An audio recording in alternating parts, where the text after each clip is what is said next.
Welcome into the Commanders Report live show. I'm your host, Jack Sperry. Thank you guys for joining us here on a Wednesday to talk some Commanders football before what I think we can all agree is a must-win ball game for the Washington Commanders on Sunday night versus the Seattle Seahawks. Today we've got the latest Commanders news and rumors. We've got some injury updates. We've got a little bit of trade buzz to get to at the top of today's show. Then we'll get into your questions. The Week 9 mailbag here on the Commanders Report is coming up here. So if you haven't already, get your question down there in the comment section, all right? And the way you get your question down there, eligible for the mailbag, is you use hashtag Commanders in the live chat room. So for example, in a single comment, you put hashtag Commanders, and then you put your question in afterwards. So for example, hashtag Commanders, will the Commanders beat the Seahawks this weekend? Or whatever question that you have. If you have a question that you want me to address on this week's mailbag, get down there. The real ones know what to do. We already got 153 people watching live right now. If you guys got a question on the Burgundy and Gold, make sure you get those hashtag Commanders in.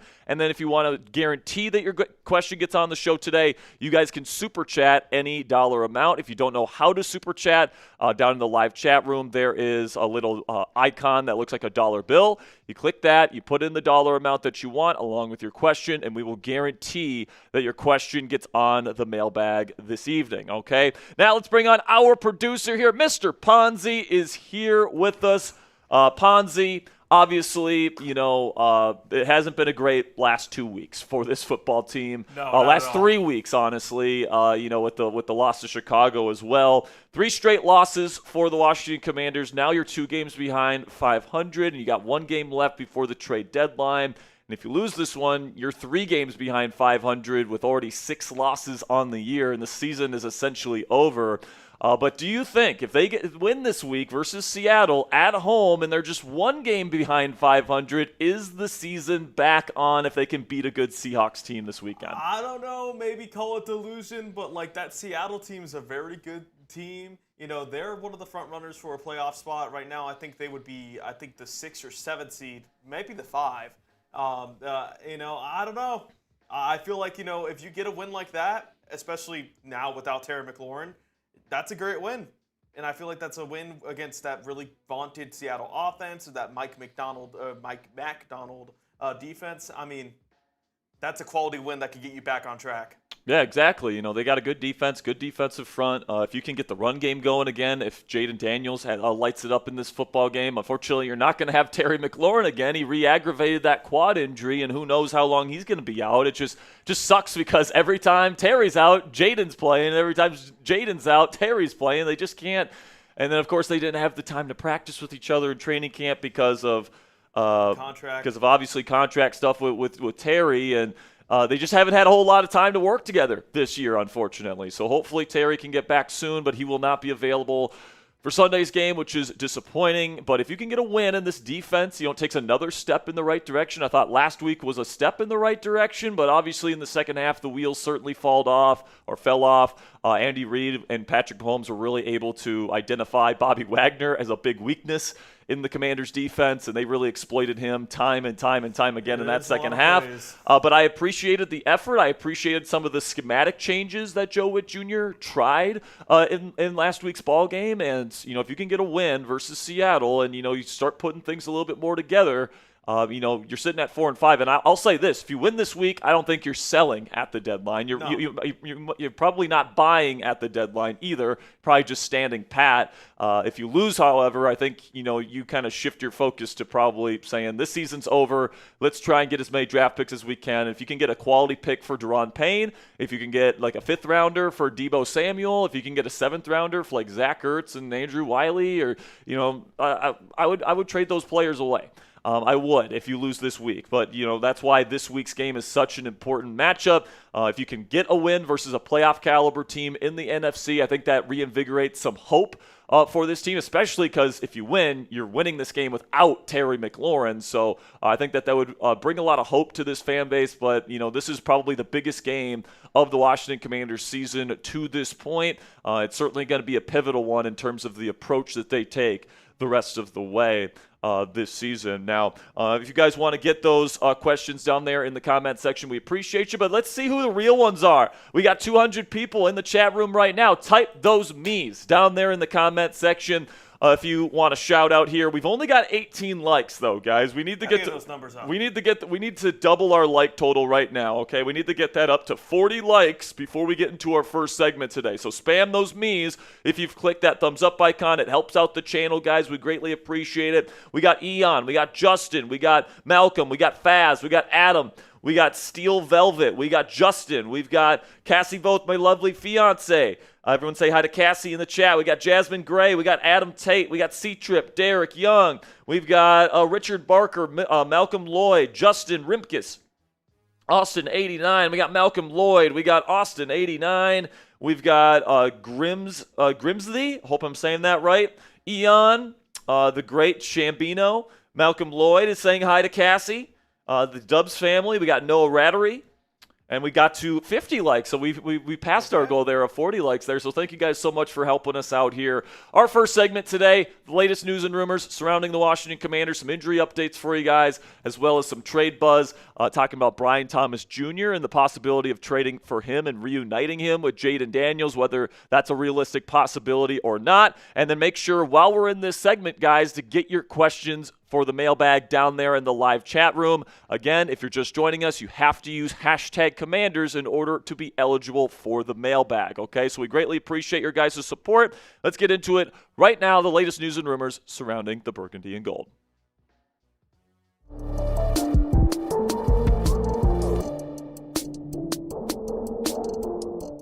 Welcome into the Commanders Report. I'm your host, Jack Sperry. Today we got some bad news on the injury front heading into this week's game versus the Seattle Seahawks, guys. We'll cover that at the top of today's show. But then, should the Washington Commanders go all in to go get a guy like Brian Thomas Jr., where a new report suggests that he could be available via trade before the NFL trade deadline? Of course, he played with Jayden Daniels in college. Could be an electric duo for many years to come here in Washington. I'll discuss the possibility of that later in today's show, so make sure you guys stick around. But before we get into the content today, kick us off down there in the comment section by answering this question. Will the Commanders pull off any sort of trade before the trade deadline next week? Give me a yes or a no down there in the comment section, whether you think the Commanders might be buyers or whether they might be sellers.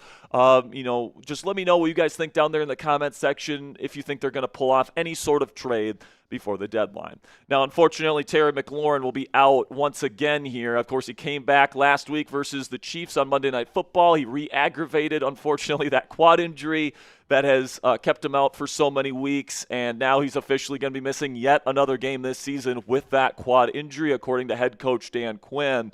And, of course, with this pivotal game versus the Seattle Seahawks coming up on Sunday Night Football, you would have really liked to have Terry McLaurin because he makes some really fantastic catches. He made a couple in that game versus the Chiefs. And to not have, your number one receiver, and frankly, by far your number one receiver on this roster out there, it's been a big blow to this Commanders offense over the last several weeks and, over a month at this point. And, it just sucks because whenever you get Jayden Daniels back, now Terry McLaurin's out of the lineup. That's really frustrating being a Washington Commanders fan. But Dan Quinn did say in his press conference today that this isn't considered a long-term injury. It was more of a tweak than more of like a true re-aggravation, and he's going to be out like another 5 games or anything like that. It's more seen as like a 1, maybe 2 game absence type of tweak. And we'll have to see how things go in the weeks to come. But, we've seen Coach Quinn be very optimistic about Terry McLaurin's injury statuses over the weeks, and then he doesn't play for another 3 weeks, right? So I don't know how much we can take Quinn at his word here. But, his initial reaction to this seems a bit optimistic in terms of the short-term prospects of him being able to come back. But he also said that the team is comfortable, quote-unquote comfortable, with the wide receivers in the room behind Terry McLaurin. And, you still got Deebo Samuel, who is back healthy, or quote-unquote healthy, still kind of hurting a little bit with that heel injury, but he's kind of playing through that right now. And then behind him, you got guys like Luke McCaffrey, who I think this team should absolutely be playing more of. I said that in my takeaways video yesterday. Jalen Lane kind of has a drop issue, but he's got some really nasty double moves, and he can be a deep threat. Chris Moore has had some nice games and some nice moments, but he's had some drop issues. They just re-signed Robbie Chosen back to the practice squad. You do have Ja'Cory Brooks still there, and then you also have Traylon Burks, who you could think about elevating as well. But certainly I think with Terry McLaurin out, I think that means Luke McCaffrey should be the guy that, is elevated in this group. And then also I think Chris Moore should probably be the number 3 type of guy, with Deebo Samuel, of course, in that mix as well. Obviously, you'd much rather have your true alpha number 1 wide receiver out there. And it's just so frustrating that you can't get Jayden Daniels and Terry McLaurin on the practice field or on the playing field together this year. I mean, McLaurin, of course, sat out a majority of training camp this year in preseason with his contract dispute, and then you only get about a week and a half of practices before you play the Giants week 1. They only get 2 weeks together, and then Jayden gets injured, and then McLaurin gets injured the week after that, and then last week McLaurin's back, but Jayden's out of the lineup, and now Jayden's back, but Terry's out of the lineup. It's just musical chairs out there, and we've seen.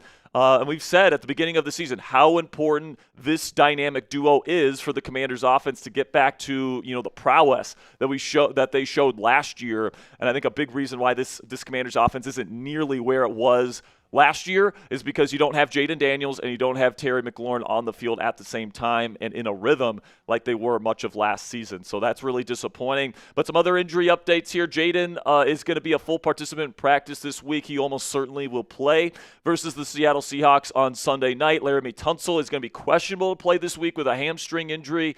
Brandon Coleman would presumably start at left tackle if he can't go. And then Matt Gay, still dealing with that back injury, is also questionable to play this week. I would probably assume if he can't go, they'll just re-sign Matthew Wright for that football game, who they released earlier this week. So what say you guys? Let me know down there in the comment section. Is it too early to say that Terry McLaurin's extension was a mistake? Give me a yes if you think it's too early to say that, or type no if you think that it's already a mistake to give Terry McLaurin that extension. Let me know what you guys think down there in the comment section. In just a second here, I'm going to tell you about one of our new sponsors here on the Commanders Report, which is Harry's. While I'm telling you about one of our new sponsors today, simply give me a yes or a no down there in the comment section. And now let's have a word from our sponsor today, which is Harry's. And I don't have to tell you guys that maneuvering the men's razor space these days is a little bit of a nightmare. The quality products are always super expensive, and refills are always ridiculously expensive as well. Then when you try to save a little bit of money, you get stuck with dull razors that irritate your skin. That's exactly why I switched to Harry's Plus, and I haven't looked back since. Harry's Plus has an advanced pivoting system to reach every corner of your face. It has a refined blade to tech for closer, smoother shaves, plus a weighted metal handle, which is the heaviest that Harry's has ever had, for added control and comfort. But I think the best part about Harry's Plus is how affordable it is. Harry's owns their own world-class blade factory in Germany, no outsourcing, no middlemen, and because they control the entire process themselves from steel to shelf, they keep costs low and pass the savings on to you, the customer. And if you don't love your shave, Harry's will make it right. No questions asked. Their risk-free trial means there's zero downside to giving them a shot. Now, I actually have my own Harry's Plus razor here that I brought to show you guys here today. It's got this metal handle on there. It's got that pivoting point on there. So it's just super comfortable. And then also they got German engineered blades in their razor heads, which is just absolutely fantastic. High quality stuff. So you get a barbershop quality shave every single time. But because Harry's controls the entire process from manufacturing all the way into the shelf, you don't have to break the bank to get a really high quality shave in your bathroom every single week. So for a limited time only, our listeners get the Harry's Plus trial set for only $10 at harrys.com/chat. This set includes the all-new Harry's Plus razor that I just showed you guys, one refined 5-blade cartridge, a 2-ounce foaming shave gel, and a travel cover to protect your blades on the go. Just head on over to harrys.com/chat to claim this offer, and after you purchase, they'll ask you where you heard about them. Please support our show and tell them that we sent you. A big thank you to Harry's for sponsoring today's edition of the Commanders Report. So now let's dive into this report here from Diana Rossini from The Athletic, claiming that the Jacksonville Jaguars are open to trading Brian Thomas Jr., first-round pick in just last year's NFL draft, and may have potential to be a top 10, if not a top 5 receiver someday in this league, which is really a crazy report here because this would be one of the first times ever where a receiver that has been this productive in just the second year of his career would be dealt in a potential trade. So this is really unprecedented. And, there's certainly a conversation going on right now on Commanders Twitter, etc. Should the Commanders go all in to acquire him? Because if the Commanders are going to go all in on a wide receiver, it would make sense to go in on a guy like Brian Thomas Jr., who has multiple years left of cost-controlled money on his rookie contract. Also, he's only 23 years old, and he's got established chemistry with current quarterback of the Commanders, Jayden Daniels. They were college teammates back at LSU. This was the report from Diana Rossini saying the Jaguars are listening on calls for wide receiver Brian Thomas Jr., even if a move feels highly unlikely. They're also shopping for defense. Okay, so listen, okay. Adding BTJ is a really fun idea. I think, he's a super explosive player. He's got great size. He's got really oily hips for somebody of his size, and that really what makes him special and what really elevates, his ceiling as a player. Because if he can even take his route running to an even higher level, I already think it's pretty good. But if he can really go from good route runner to great route runner mixed with his elite speed, he's a 4.3 speed guy. He can track the ball in the air down the field. He can wrestle balls away from defenders in 50-50 ball situations. If he can take that next step, and he has the athletic tools to be able to take that next step as a route runner, he could go from already maybe a top 25, top 20 receiver in the game today to top 10 or even top 5 truly elite wide receiver in the next few years. And you guys can see in his rookie season, he was absolutely phenomenal. I mean, in most years, this would be good enough for Offensive Rookie of the Year. And, of course, his college teammate Jayden Daniels was able to win that trophy. But over 1,200 yards receiving in just his first season in the league, over 14 yards per reception and double-digit touchdowns. Just an unbelievable season. And you have to think about who's throwing in the football. Trevor Lawrence on a down year, Mac Jones, Brian Thomas Jr. putting up this kind of production in his first year at that level of quarterback play.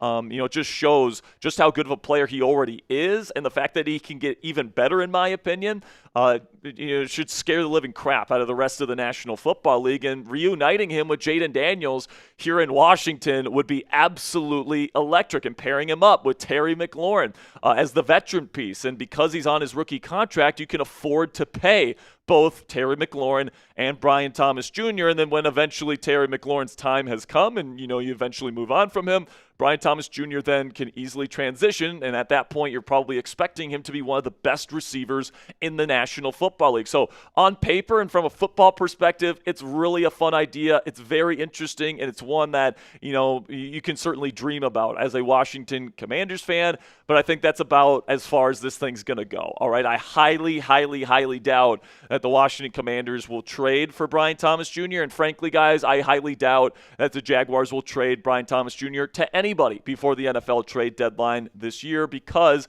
he is so young and his upside is so dang high. It just doesn't make a whole lot of sense to me that they would even be listening on calls for Brian Thomas Jr. before the NFL trade deadline. But there's a couple of reasons why I think that the Commanders will not land him in a trade. The first reason is I don't think the Commanders are buying at the NFL trade deadline this year. I don't think that they're looking to add players, even though this guy, still a very young player, could help them in the future, and that's kind of the type of player the Commanders are looking for. Right now, the Commanders are 3-5. They're third in the NFC East, and before next week's trade deadline, they could very easily be 3-6. They're playing another playoff caliber team this week in the Seattle Seahawks, and if they lose on Sunday, and as we've discussed, you don't have Terry McLaurin, I would say the Seattle Seahawks should definitely be favored in that ball game. You're looking at 3-6 in the face, which essentially means that your season is all but done here in Washington. And then you look at the draft picks next year, and they certainly are going to have to embrace the youth movement in the years to come. Bobby Wagner's,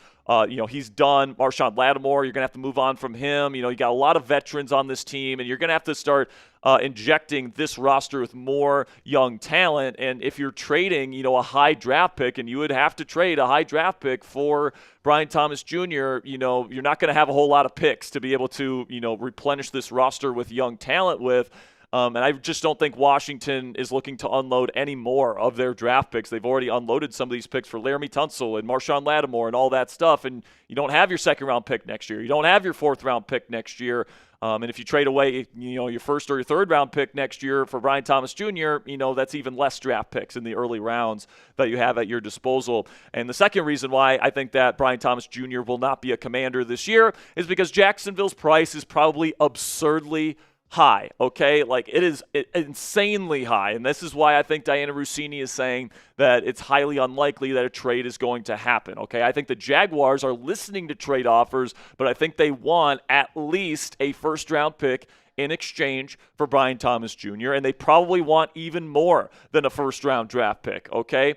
They probably want a first-round pick and a starting caliber defensive player, or a first-round pick and a third-round pick. Like, they probably have a very, very high price tag because they understand that Brian Thomas Jr. is an insanely valuable prospect to potentially trade because he's one, really, really good, and he has the potential to be even better down the line here. He's only 23 years old, so the team acquiring him is getting a young potential superstar at the wide receiver position, and then also you get 3 or more years of cost control on his rookie contract, depending on if the team takes on his 5th-year option, which they likely will. So, it's more like 4 more years of cost-controlled rookie contract for Brian Thomas Jr.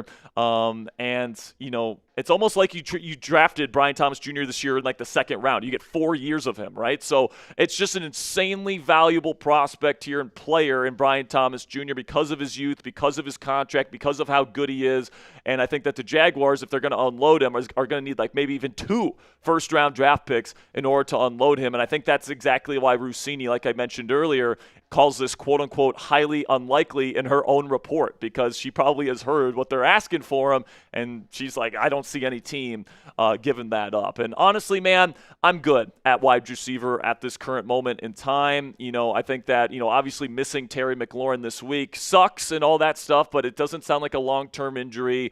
And when Terry McLaurin is healthy, I kind of do like the setup that the Washington Commanders have in the wide receiver room, okay? And now obviously Noah Brown is on IR, all that stuff, but Luke McCaffrey has shown some really good things this year. Robbie Chosen, I think, has actually shown some good things. Chris Moore's had flashes. And, of course, you got Deebo Samuel as your number 2 receiver, as your kind of gadget piece. So as long as you can just get Terry McLaurin back and keep him healthy, I think this is a more than serviceable wide receiver room for the time being. And I'm sure, with Deebo on a 1-year contract, he likely won't be back next year. You're probably going to be addressing wide receiver pretty early in the NFL draft next year, all right? But I think that you want to have that flexibility to be able to do what you want to do next spring and have the resources at your disposal. And, of course, I don't think the Jacksonville Jaguars are going to let him go and talking about Brian Thomas Jr. for any reasonable price tag. But let me know what you guys think. If the price tag is a first-round pick next year for Brian Thomas Jr., would you accept that trade? Keep in mind, you only have 1 pick in the first 4 rounds of the draft. If that ends up being the case, and that would be a 3rd-round pick for the Washington Commanders next year. So type A for accept or D for decline. Let me know what you guys think down there in the comments section. And that's going to be it for today's edition of the Commanders Report by Chat Sports. Make sure you guys type those real ones down there in the comments section. If you made it to the end of today's program, when you guys watch the end of the show, that really helps us out and helps out the YouTube algorithm. So when you guys make it to the end, it really does help us out, guys. So if you made it to the end today, I want to give you some love down there in the comment section. Type those real ones if you made it to the end. And also, if you are a real one and you made it to the end today, you might as well click that subscribe button if you haven't already. We provide you guys free, informative, and entertaining Commanders content just like today's video every single day on this channel. So if you haven't already, click that subscribe button. Greatly appreciate all of your guys' support. And until next time, guys, hail to the Commanders. All right, first segment in the books. We've got our mailbag coming up. We'll give you guys about 3 more minutes to get your questions in. And we got some super chats? No super chats? Okay. And again, guys, if you want to make sure you get your question on the mailbag today, you can super chat any dollar amount, 3 minutes and counting. I'm sure we've already got quite a few questions, Ponzi, but was there anything in that last segment there, Producer Ponzi, that really caught your eye and you want to talk about here during this 3-minute break? I just don't think Brian Thomas is getting traded. Yeah, it's an interesting idea, and the idea of Brian Thomas Jr. in a number 11 Commanders jersey catching passes from Jayden Daniels. It's a very fun thought. It really is, especially when you pair him up with Terry McLaurin for the foreseeable future, because you'd have both of them locked up for multiple seasons at that point. That would be maybe the best wide receiver duo in the league, with one of the best quarterbacks in the league throwing them the football. If you really want to go all in and you don't want to draft new players next year, you could think about trading your first-round pick next year and maybe, Deron Payne alongside with that first-round pick. I think that's probably what the price tag would be to get Brian Thomas Jr. I think that's probably the price tag they would want. But obviously, I don't think that the Commanders are really in the market to buy right now. They're 3-5. Even with Brian Thomas Jr., is the likelihood that the Commanders are going to win, 10 games this year? I mean, with the way that the defense is playing, I don't think that's the case. So, I feel like the biggest X factor for this season is actually the defense, and whether or not you can get Terry McLaurin back and keep him healthy. I think those are the two biggest things that need to happen in order for the Commanders to turn it around. Also, I think the run game needs to, turn it around significantly. If you can do those three things, I think they've got a shot to have a really good second half of the season and put themselves in contention to make a playoff run and go to the playoffs, okay? But, obviously the fact that the idea that you're going to, check all three of those boxes is dubious at best, okay? Because I think you've got a talent deficiency, especially in the secondary. On defense, Terry McLaurin certainly has had a lot of injuries, and it's certainly dubious to think that he'll stay healthy for the rest of the season. And then, you haven't been able to run the ball for 3 straight weeks against 3 pretty bad run defenses. Again, I think it's pretty dubious to think that the run game is all of a sudden going to come alive. So it's one of those things too, where it's like, it's one of the, if we were in the Eagles spot right now, where we're top of the division, have a winning record, I wouldn't be opposed to making a splash. If we really thought, Brian Thomas is the move to get this team over the top. Yeah, I'm totally down for that. But the fact is that this team just has a lot of issues. And that's okay to have issues, but it's just, you don't make it worse by making a trade and losing your draft capital when you need to get younger. And, you could make an argument that it'd be worth it because Brian Thomas Jr. is really freaking good. You could certainly make an argument that whoever you draft with that first round pick, you'd be lucky if he's as good as Brian Thomas Jr. is. But at the same time, that first round pick is extremely valuable because you have options, right? You can trade down from wherever you're drafting and get extra draft picks. You can take a really good player if you feel really strongly about somebody. Need some more questions, guys. We need some more questions, says Ponzi.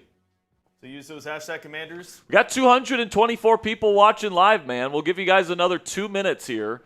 If you have a question on the Burgundy and Gold that you want us to answer, how many questions do we have right now? I have 10 and then 2 of those. So I basically have 8. So we have about 8. So if we could get 5 more questions here in 2 minutes, that would be fantastic, guys. If you haven't gotten a question in, or if you've already put in a question but you want to get another one, get those hashtag Commanders down there in the comment section. And you guys always bring the good questions, so I'm looking forward to seeing what you got for me here today. All right. Did you get a super chat? What's that? We did get a super chat. We did get a super chat. Okay, so we'll read that super chat. We'll give you guys 2 more minutes to get your questions in. We'll get into the mailbag, and then we'll finish up today's show by answering your questions. We have Terry Maples with it too. Thank you, Terry. Says Brian Thomas Jr. would be great, but we need defense. And, I completely agree with Terry here. Okay, moving forward in future seasons, you're pretty old at edge rusher. Okay, so you're going to have to get younger at that spot. You're also pretty old at off-ball linebacker. Okay, you're probably going to have to get younger there. If Jordan McGee and Kay Madrina, hopefully that's the future there, but we'll see. We'll see if they keep going with Quan Martin at safety. Okay, and then the other safety spot, it's not like you've got anybody young there. I think in the cornerback room, you really like Trey Amos right now. And, Mike Sainristil, man, he is not playing well in the slot. So you have to figure something out with Samerstill, whether you want to put him back outside and, play him kind of as an off corner, because that's what they did last year. He was pretty good in that spot. I would argue he was probably their best outside corner last year. And that was terrible because Mike Samerstill was playing like a number 2 outside corner, right? There's nothing wrong with being a number 2 starting outside corner, but that's probably, I think, what Mike Samerstill is at this point. So you're certainly going to have to get younger on the defensive side of the ball moving forward. And, in order to do that, you're going to have draft picks, right? You're going to have draft picks that hit. And, right now the Commanders don't have a lot of draft picks. They don't have a lot of, attempts at the dartboard, so to speak, to try and get these players to fill out their defense. So completely agree, Terry. We need to get defense. And, I think once Terry McLaurin gets back and starts getting into a rhythm with Jayden Daniels, the offense as a whole, passing game and run game, is going to open up a lot more. Because right now, with Terry out, like, teams can just play super aggressively. They can load the box. They can play press coverage. They can play man. And there's nothing that the Commanders can really do about it. They just have to find creative ways to, scheme people open and stuff like that. And I think Cliff's done a decent job at that, but there's only so much you can do when you have a lack of talent on the field. And, we talked about why this team needed Terry McLaurin this season to be able to compete for a Super Bowl. Well, we are seeing that unfold here in real time because we haven't had Terry for a majority of the season. And, this offense has been almost unwatchable, frankly, when he's been out of the lineup. And it's not like it was way better last week versus Kansas City, but they've got a really good defense. And I thought the Commanders actually did move the ball okay in the passing game, especially in the first half with Mariota. And I thought Cliff came in with a pretty good plan.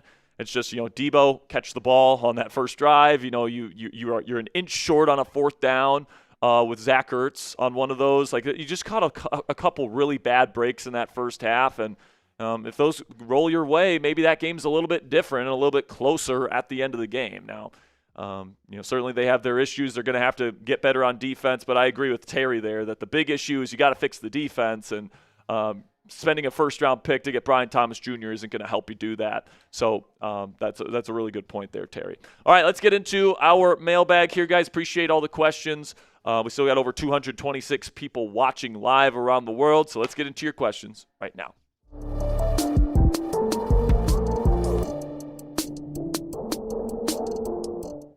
It's the Week 9 Commanders Report mailbag. I'm your host, Jack Sperry. Thank you guys for joining me here today. I'm going to be answering your questions on the Burgundy and Gold. And we actually filmed this video on Wednesday during our live show. And if you guys want to get a question on a future edition of the Commanders Report mailbag and get your voice on this channel with over 45,000 subscribers every single week, you guys can join us on Wednesdays for our live shows. Get your questions in for free.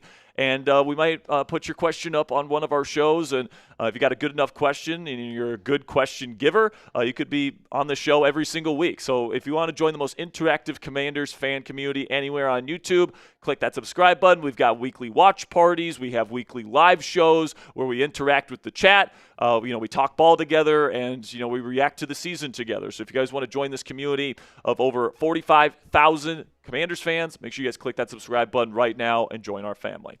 All right, we got Mike Has Bad Knees. Hey, what's up, Mike Has Bad Knees? Good to see you, man. Says if there's another loss this week, it's got to be time to liquidate whatever we can, right? Yeah, I'm right there with you, Mike. If you lose this week, you're 3-6. Usually you have wiggle room to get to 7 losses in the National Football League. Sometimes you can make the playoffs with 9 wins if you have certain tiebreakers. But really, if you want to consistently make the playoffs, you got to get at least 10 wins.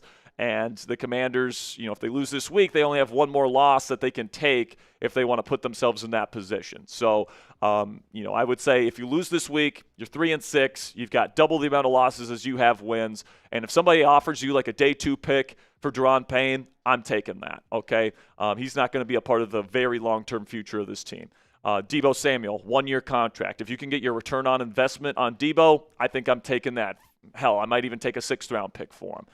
Then guys like Zach Ertz and Andrew Wiley, if teams are willing to give like a late day 3 pick for those guys, I would give those guys up for those draft picks. I just want to get more chances at the dartboard, so to speak, here with these draft picks.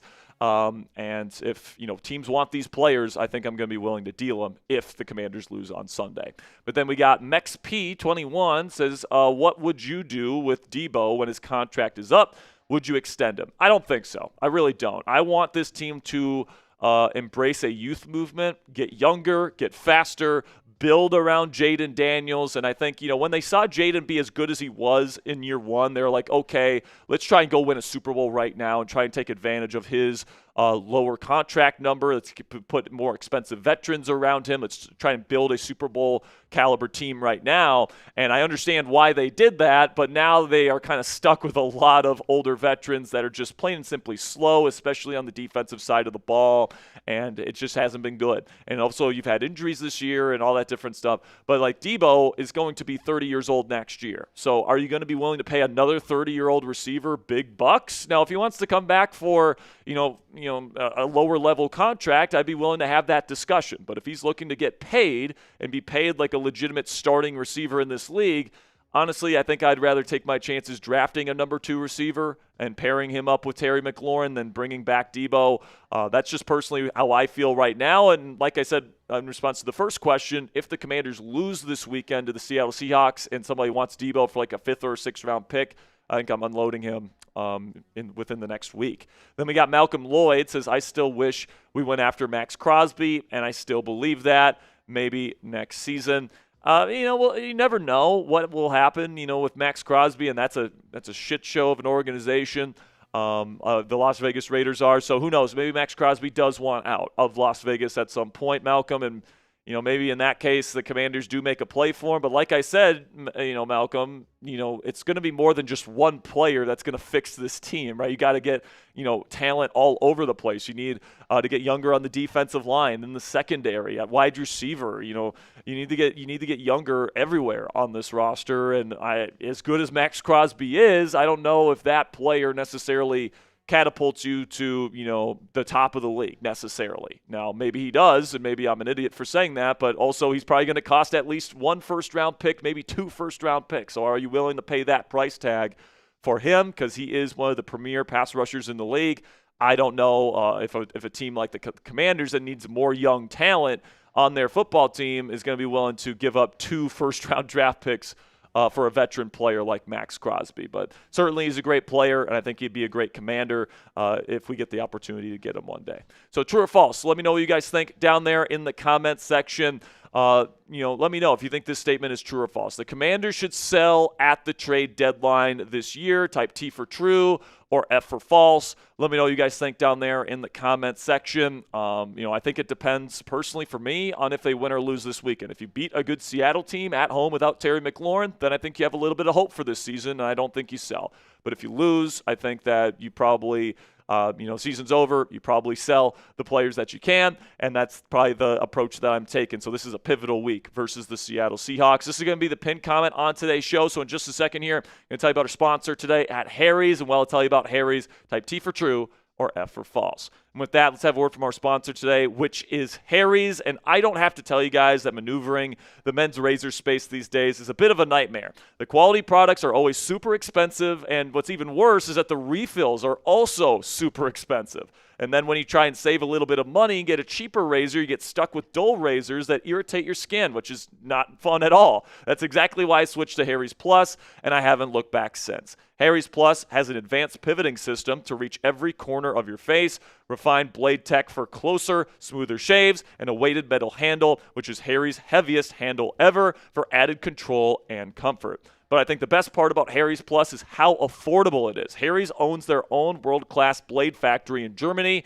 which means no outsourcing, no middlemen, and because they control the entire process from steel to shelf, that keeps costs low and pass the savings on to you, the customer. And if you don't love your shave, Harry's will make it right with you. No questions asked. Their risk-free trial means there's zero downside to giving them a shot. And I actually have a little bit of a sample here of the Harry's Plus razor for you guys. It's got this really sleek metal handle that's, it's got a little bit of heft to it, which, gives it a nice premium feel. But also, their German engineered blades in their razor heads are absolutely fantastic, and they're not dull whatsoever. They stay sharp for quite a long time for multiple shaves, and you don't have to keep replacing them and all this different stuff, and you get a barbershop quality shave without having to break the bank, which is, I think, what every guy out there is looking for in the modern day men's razor space. So for a limited time only, our listeners get the Harry's Plus trial set for only $10 at harrys.com/chat.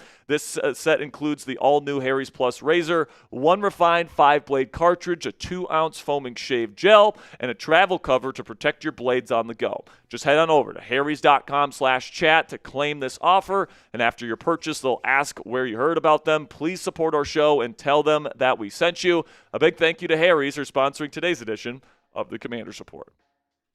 Bryce Jones coming in with the next question here says, if we get a top 10 pick, what position are you addressing? And I think it's too early to say, Bryce, and sometimes it depends. Like sometimes, you have certain guys that you would be willing to, spend a draft pick on at receiver, and then there's corners that you like, and then there's a defensive lineman that you like, and you have them ranked differently on your board, right? I don't think teams necessarily look at it as we need to get this position in the first, then we need to get this position in the next round, and they don't break it down that way. They just rank these players on their boards.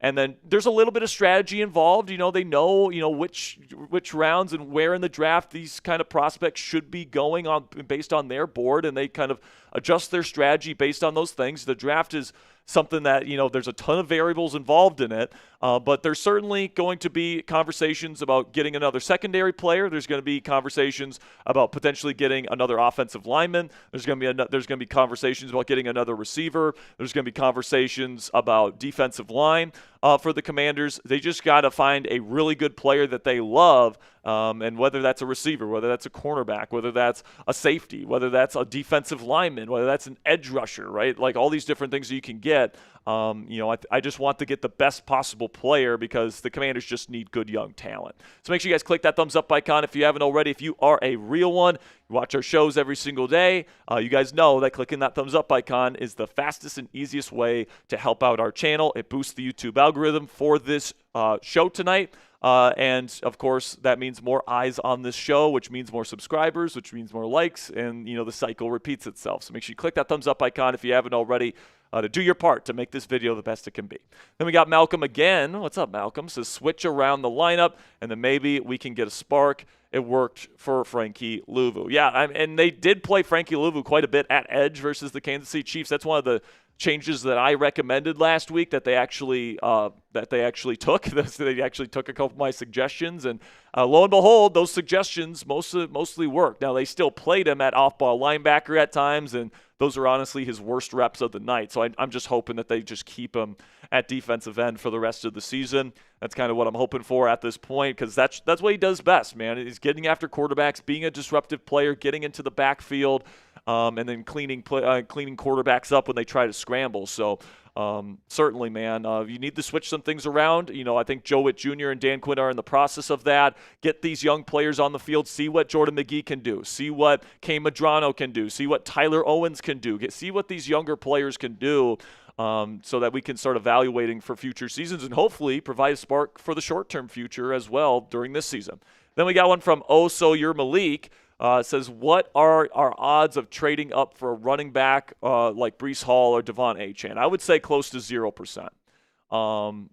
I don't think that the Commanders are going to be buying, period. And I don't think the issue with the Commanders, Malik, is the running back room. I think Bill Krosky-Merritt is a pretty darn good back. Unfortunately, the offensive line hasn't been getting much push at the line of scrimmage. I don't really put the run game issues on Bill as much as I put it on the O-line, and a new running back isn't going to help that out. Right, and then I think Jeremy McNichols has been a really good receiving back for this team. He led the team in receptions last week. He had a couple really big first downs, had some really good pass pro moments as well as a pass blocker. So, I think that the running back room is fine. Bill Krosky-Merritt is certainly somebody that's got number one running back potential. He's already shown that here in his rookie season. So I would put the chances of getting a Breece Hall or Devon Achane close to 0, Malik.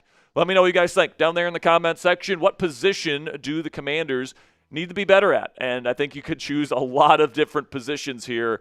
Wide receiver, cornerback, edge rusher, off-ball linebacker, offensive line. There's a lot of positions, frankly, that the Commanders could be a lot better at. But if there's a position that you would like to add a player in. How about we say that? A position you could add a player in before the trade deadline. What position is that? Let me know what you guys think down there in the comments. That'll be it for this week's mailbag, guys. Thank you so much for joining me here this week. Make sure you click that subscribe button because we do these mailbags every single week. We go live every Wednesday where we take these questions. So if you guys want to join our community of people that bleed Burgundy and Gold, we would greatly love for you guys to join us. So click that subscribe button if you haven't already. Until next time, guys, hail to the Commanders. All right. Now we'll finish up today's show here.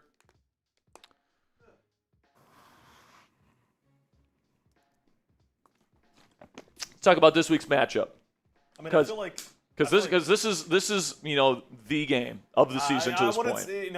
Obviously there's a lot of doom and gloom, especially with our mailbag, because they don't really feel optimistic going into this week. But I mean, it's always like I said at the same time at the beginning of last week's watch party. Why not us or this week's watch party because Monday? Yeah. But why not us? The Seahawks team is beatable. You can beat them. And I think that, every team is beatable. Exactly. But. And, having JD back, there was a lot on defense that I liked heading from this last Monday. Yeah, man. I think, if you get a little bit of a better pass rush and you take Bobby Wagner off the field, I think that game plan is perfect that Joe Witt Jr. had versus Kansas City. But the problem is they continue to play Bobby Wagner, they have an affection for him, man. And he's just a matchup nightmare for this defense, and just eventually the dam is going to break. I actually thought Trey Amos, Marshawn Lattimore, and just the coverage in general outside of Bobby Wagner was pretty darn good. Jordan McGee had some lapses as well. Tyler Owens had some lapses in pass coverage as well.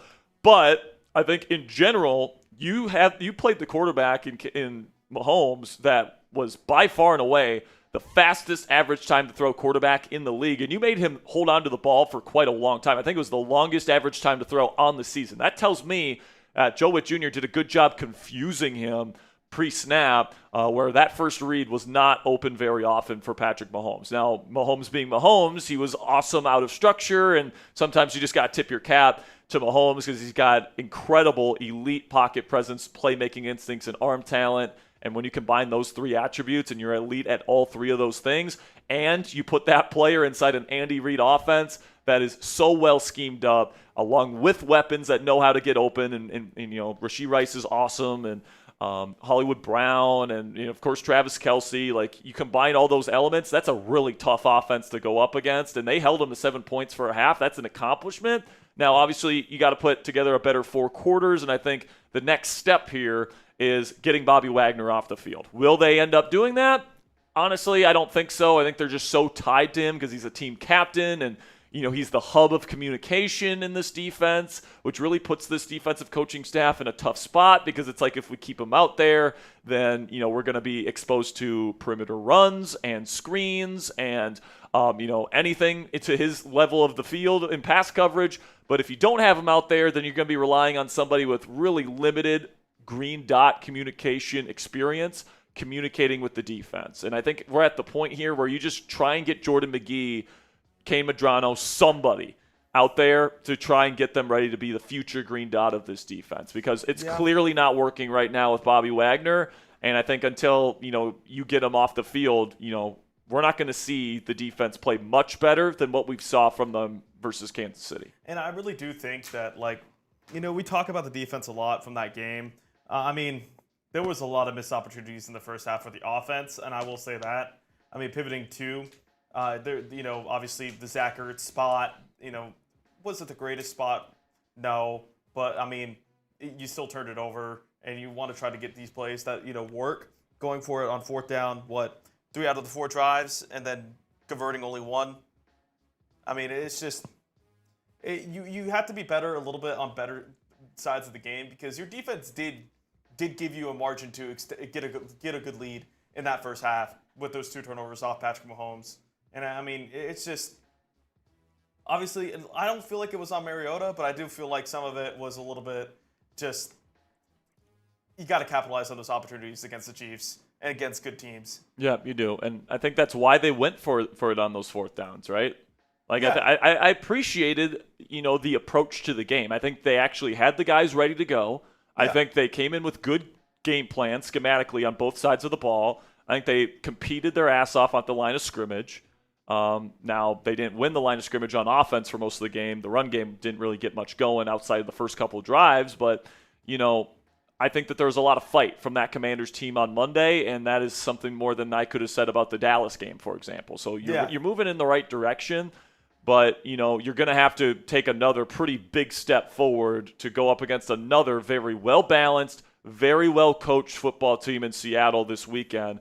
They might win the NFC West this year. And it's going to be like really tough. it's going to be a real tough race between them and Los Angeles, in my opinion. Maybe the 49ers. No, 49ers are too. No, what they're not going to get healthy. Bosa's out for the year. Warner's out for the year. They're done. Okay, they're done. They're going to maybe a wild card team, San Francisco, but they're not on the level of Seattle and Los Angeles. So you're playing a bona fide playoff team this weekend, and if you can beat them, and this defense looks a lot better. Let's say they take Bobby Wagner off the field for good this week, Ponzi, and their defense is magically fixed, which would be awesome. I'm not predicting that, by the way. That would be. But that would be awesome. Let's say the defense magically gets fixed this weekend. Jayden Daniels lights it up, and he has a classic Jayden Daniels performance like he had versus Cincinnati last year on Monday Night Football, for example. That would be awesome. And that would be a performance where you get a little bit of hope, because then you're expecting Terry McLaurin to get back, which could take this offense to a whole nother level. If that run game comes back, all these things are ifs, ands, or buts. And, if it's ifs and buts were candy and nuts, we would all have a Merry Christmas. But they're still possible. So, I'm going to go into this week still with a little bit of hope for this Commanders team, but plain simply, man, if you lose this week, it's over. And I will say this too, more of the playoff standings as it is right now. There is certainly room. I believe it's 3 teams out of the West, 2 teams out of the North, and then the one East and South champion as of now. But you're gonna have to run the table, and that's just how it is with the playoffs right now, because the NFC has a lot of teams that can compete, and especially for that 7th seed is which you're pretty much going for. Because if you think about it, out of the North, Green Bay, Detroit. You could argue maybe the Bears get in there as a conversation. No, they suck. But yeah. And but we the lost West, to them. They suck, and we lost to them. Yeah, at home. The West has to be Rams and Seahawks at least. Yeah, at least those 2. And so automatically, there's only 1 seed up for grabs. Yeah, that's a 7. That's a 7. That would be between Dallas. That would be those middling teams. Atlanta. Which Atlanta looks. If J.J. McCarthy turns around, maybe Minnesota, 49ers, and then maybe the Commanders. Maybe this is the year where our 9-8 team can make the playoffs. Exactly. You never know, and that we know that when this Commanders offense is rolling, they can beat anybody, even with a bad defense. This defense was not good last year, and they won 12 games.